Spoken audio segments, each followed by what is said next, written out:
अगर आप class 9th 10th या फिर 11 में हैं तो आपके लिए ट्यूटर टॉक एक ऐसा यूट्यूब चैनल है जहां केमिस्ट्री और फिज़िक्स से रिलेटेड वीडियो को इतने इंटरेस्टिंग तरीके से समझाया जाता है कि आप ज़िंदगी में कभी भूल नहीं पाओगे।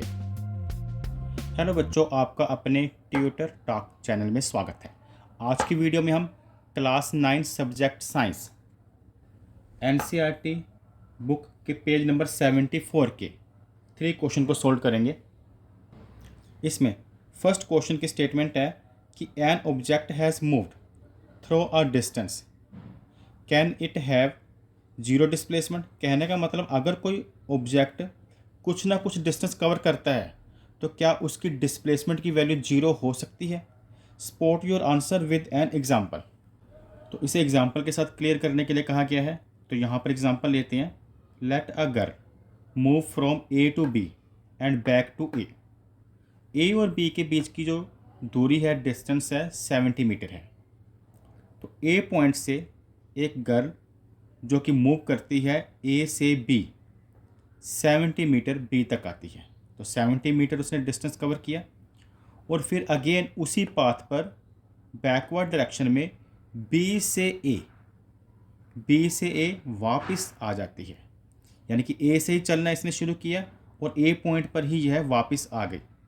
तो इस समय अगर डिस्टेंस की बात करें तो डिस्टेंस में आपने याद रखना, हम एक्चुअल पाथ देखते हैं कि एक्चुअल उसने कितना डिस्टेंस कवर किया। तो वो होगा 70 मीटर ए टू बी और अगेन बैक 70 मीटर, तो इक्वल टू आ गया 140 मीटर। तो डिस्टेंस की वैल्यू कुछ ना कुछ तो है, लेकिन हमने बताना है डिस्प्लेसमेंट कितना हुआ।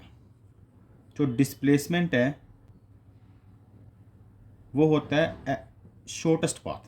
जो डिस्प्लेसमेंट होता है वो होता है डिफरेंस बिटवीन स्टार्टिंग में कहाँ थी और फाइनल, यानी कि इनिशियल पोजीशन और फाइनल पोजीशन के बीच का शॉर्टेस्ट डिस्टेंस। सबसे स्टार्टिंग पर उसने ए पॉइंट से चलना प्रारंभ किया था, वो ए से बी गई और बी पर पहुंचने के बाद वह बैक बी से ए पॉइंट पर आई। तो इस तरह से जहाँ से चलना शुरू किया वहीं पर वापस है। इनिशियल पॉइंट और फाइनल पॉइंट के बीच का डिस्टेंस कितना है, 0। अगर कोई पर्सन जहाँ से स्टार्ट करता है उसी पॉइंट पर वापस पहुँच जाता है तो डिस्प्लेसमेंट होती है 0। क्वेश्चन नंबर 2 स्टार्ट करने से पहले अगर अभी तक आपने हमारे यूट्यूब चैनल को सब्सक्राइब नहीं किया तो इसे सब्सक्राइब कीजिए और नोटिफिकेशन बेल को ऑल पर लगाएं। नेक्स्ट क्वेश्चन नंबर 2 सोल्व करते हैं। A farmer move along the boundary of a square field. कि जो किसान है अपने खेत के चारों ओर चक्कर लगा रहा है of side 10 metre in 40 second. जो स्क्वायर है उसका जो खेत है उसकी साइड क्या है, 10 मीटर है और वह इस 10 मीटर साइड वाला जो उसका स्क्वायर है उसमें एक पूरा कंप्लीट चक्कर लगाने में उसे 40 सेकंड लगते हैं। कहने का मतलब अगर मान लीजिए यहाँ से वो स्टार्ट करता है ए पॉइंट से, ए इसका इनिशियल पॉइंट है, तो वापस ए में आने में उसे लगते हैं 40 सेकंड। और आगे पूछा गया है what will be the magnitude of the displacement of the farmer at the end of 2 minute 20 second from his initial position. तो पहले तो पता लग गया था कि 40 सेकंड में यहाँ वापस आता है, फिर बोला कि 2 मिनट और 20 सेकंड के बाद वो कहाँ पर होगा, बी पर, सी पर। तो ए से उसकी डिस्प्लेसमेंट क्या बनेगी। तो यहाँ पर पहले तो देखिए टाइम हमें गिवन है 2 मिनट और 20 सेकंड। अगर इसे सेकंड में कन्वर्ट करें तो मिनट में आपको पता है 60 सेकंड होते हैं, तो 2 × 60 और 20 ये एक्स्ट्रा है 20। तो टोटल 140 सेकंड वो इसके चारों ओर उसने घूमा है वो। तो बताना है कि वो कहाँ पर है और उसकी डिस्प्लेसमेंट क्या है उसके इनिशियल पॉइंट से जहाँ से उसने स्टार्टिंग की थी। तो 40 सेकंड में वो लगाता है एक चक्कर, यानी कि 40 सेकंड बाद वो अपनी इनिशियल पोजीशन पर पहुंच जाता है।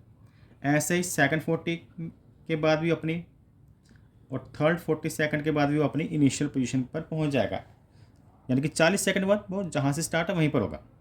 तो 3 बार 40 120 सेकंड हो गए। वो कितने टाइम उसने चक्कर लगाया, 140 सेकंड। ये टोटल कितना बन रहा है, 120। ये टोटल बन गया 120 सेकंड। और कितना टाइम हुआ घूमा है, 140, 20 सेकंड और घूमा है ना, तो वो नेक्स्ट 20 सेकंड जब होगा घूमेगा तो कहाँ पर होगा, तो 40 सेकंड तो नहीं है ना, अब तो वो आधे रास्ते में ही होगा। जब यहाँ से चलेगा 10 सेकंड यहाँ लगेंगे, 10 सेकंड यहाँ, 20 सेकंड पूरे, तो सी पर ही रुक जाएगा। क्वेश्चन में पूछा गया था कि आप डिस्प्लेसमेंट निकालें, 2 मिनट 20 सेकंड के बाद डिस्प्लेसमेंट निकालनी है from his initial position, AC की वैल्यू निकाल। तो AC निकालने के लिए आप पाइथागोरस थ्योरम लगाएंगे, क्योंकि ये एक स्क्वायर है, वर्ग है, और ये एंगल आपको पता चारों कोने कितने होते हैं, 90 डिग्री के होते हैं। तो AC यानी कि हाइपोटेनस का स्क्वायर, जो टेढ़ी लाइन होती है ये हाइपोटेनस होता है, जो 90 के सामने वाली लाइन, इसका जो स्क्वायर होता है वो होता है परपेंडिकुलर का स्क्वायर और बेस के स्क्वायर के सम के, और फिर उसका रूट निकालना होता है, यानी कि tan square plus tan square, perpendicular square plus base square, और ये रूट। ये 100 हो जाएगा, ये भी 100 हो जाएगा, कितना आ जाएगा 200, जिसे 2 मल्टीप्लाई 100 भी लिख सकते हैं। और ये 200 का तो रूट निकल आता है ना, 100 का तो स्क्वायर रूट आपको पता है ना 10 होता है, लेकिन 2 का तो नहीं पता ना, तो उसे √2 लिख लेते हैं।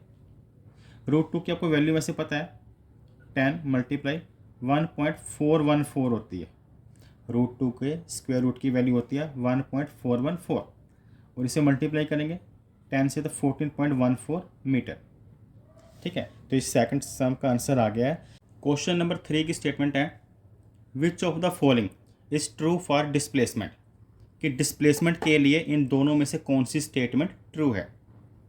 पहली स्टेटमेंट है, it can not be zero, कि डिस्प्लेसमेंट जीरो नहीं हो सकता, जबकि आपको पता होना चाहिए जो डिस्प्लेसमेंट है उसकी वैल्यू पॉजिटिव भी हो सकती है, जीरो भी हो सकती है और नेगेटिव। डिस्प्लेसमेंट की तीनों में से कोई भी वैल्यू हो सकती है, पॉजिटिव भी, जीरो भी और नेगेटिव भी। इसलिए फर्स्ट जो स्टेटमेंट है वह फॉल्स है। सेकंड स्टेटमेंट है, its magnitude is greater than distance travelled by the object, कि इसका जो मैग्नीट्यूड होता है वो डिस्टेंस से बड़ा होता है, जबकि ये भी फॉल्स है। उसका मैग्नीट्यूड जो डिस्प्लेसमेंट का होता है या तो डिस्टेंस के इक्वल होता है या फिर उससे कम होगा, क्योंकि डिस्प्लेसमेंट की डिफाइन ही ये है कि शॉर्टेस्ट पाथ होता है वो ऑब्जेक्ट के इनिशियल पॉइंट और फाइनल पॉइंट के बीच में जो शॉर्टेस्ट पाथ होता है उसे हम डिस्प्लेसमेंट कहते हैं, जो कि स्ट्रेट। तो इस तरह से सेकंड ऑप्शन भी इसके क्या है, रॉन्ग है। इसलिए इस क्वेश्चन का आप आंसर लिख सकते हैं, none of the statement A और बी इज ट्रू, कहने का मतलब ए और बी में से कोई भी स्टेटमेंट ट्रू नहीं है। अगर आपको यह वीडियो अच्छी लगी हो तो वीडियो को लाइक, चैनल को सब्सक्राइब करें और अपने दोस्तों के साथ इस वीडियो को शेयर करें। Thanks for watching.